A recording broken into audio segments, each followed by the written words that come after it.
Hello everyone, কেমন আছো সবাই? আশা করছি ভালো আছো, আমিও ভালো আছি। চলে এসেছি একটা মিনি ব্লগ নিয়ে। এই যে এখন 5 রকম ভাজা হবে, ঠিক আছে? উচ্ছেটা আগে ভেজে নেব। উচ্ছেটা ভাজা হয়ে গেলে বাকি 4 রকম ওটা একসাথেই দিয়ে ভেজে নেব। এই যে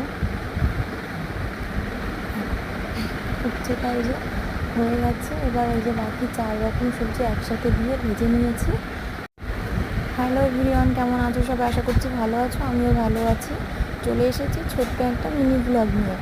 এই যে ওভেনে কড়াইটা বসিয়ে এই যে তেলটা গরম করে নিয়েছি, নিয়ে আগে থেকে কেটে রাখা উচ্ছে এই যে ভেজে নিচ্ছি। আরও 4 রকম সবজি ভাজা হবে, উচ্ছেটা আলাদা করে ভেজে নিয়ে এই যে বাকি 4 রকম এটা একসাথে ভেজে নেব। ভেজে নিয়ে এবার চিকেনের জন্য এই যে আলুটা ভেজে নিচ্ছি। আলুটা ভাজা হয়ে গেছে। ওই গরম তেলেই শুকনো লঙ্কা আর জিরে ফোড়ন দিয়ে আগে থেকে কেটে রাখা পেঁয়াজ কুচি এই দিয়ে দিয়েছি। এবার এটা হালকা করে ভেজে নেব। হালকা করে ভেজে নিয়ে এই যে চিকেনটা দিয়ে দিয়েছি। আগে থেকে মশলা করে রাখা ছিল, এই যে মশলাটা দিয়ে পরিমাণ মতো লবণ হলুদ দিয়ে চিকেনটা কষিয়ে নেব।